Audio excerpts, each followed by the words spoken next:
Hey guys, it's Allie, and today we're going to be deep diving into the world of Noah Kahan. He's a storyteller with gritty vocals and melodies that will stick to you like maple syrup. If you haven't heard of him, you may live under a rock. Hailing from the snowy landscape of Vermont, Noah Kahan's music is a raw reflection of hometown blues, an emotional introspective of growing up in this world, and the idea of searching for meaning in life, amongst heartbreak and all these other tropes that us as 20-somethings have to deal with. Noah's first introduction of music started when he was 8 years old, uploading to SoundCloud and YouTube. He said the first song he wrote was about a boat journeying on a river. He also wrote a Green Day ripoff he's called Wednesdays Are the Worst Days of My Life that he actually performed at a school talent show that led him into being forced into mandatory therapy with the school guidance counselor. He continued his music throughout his teen years, and at age 17 he worked with a school friend who was also producing music at the time, and that music caught attention from his current manager Drew Simmons and also songwriter Dan Wilson, who's worked with Adele, Carrie Underwood, just to name a few. As he approached senior year of high school, he was accepted to his dream school Tulane and ultimately deferred because he was in major talks with a record label. That record label he eventually signed to in 2017, Republic. Noah Kahan said he had two big dreams: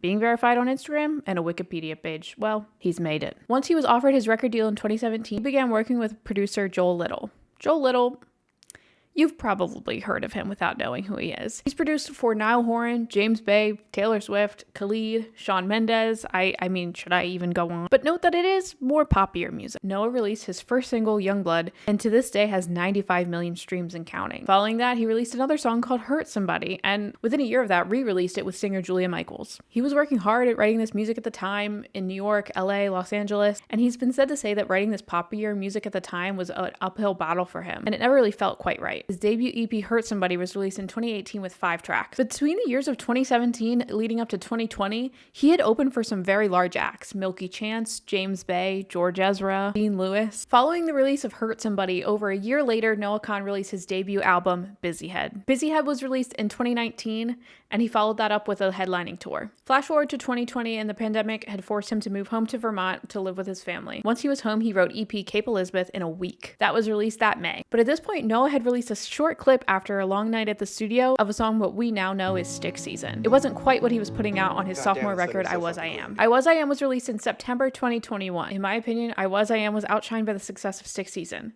It was an incredible record, emotional and raw. If you want to give it a check out, my favorite track is Godlight. After the hype he had built of Stick Season throughout TikTok and social media, a cult following began to ensue.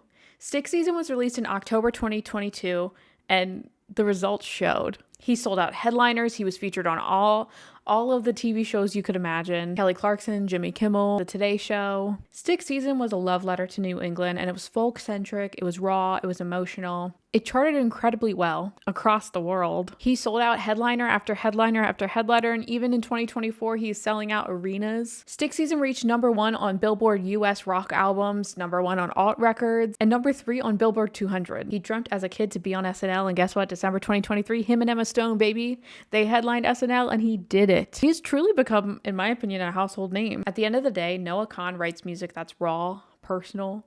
It centers around crippling anxiety and not knowing your place in the world and the uncertainty of a future. He gives a voice to the doubts we have, the dreams we share, and the messy reality of life. This massive success has inspired Noah to keep channeling that Vermont, New England energy in his music. And instead of trying to find a universal reality, he tried to center on a personal reality that was hopefully relatable. And guess what? It was. Noah's a 26-year-old who is silly. He posts memes on Twitter and also is incredibly talented. There's humor and self-awareness in what he does, and that makes him relatable. He feels like a best friend you'd invite to a beer-soaked party, and he'll also call you out on your bullshit and tell you to be kind to yourself. If you haven't explored Noah Kahan's music yet, I hope this is your sign to do so, and if you're a Noah Kahan fan, hopefully I did him justice. Maybe you'll find his music raw and unapologetically human just as much as I do, and it'll create a soundtrack to your 2024. If I can recommend where to start with Cape Elizabeth and go from there.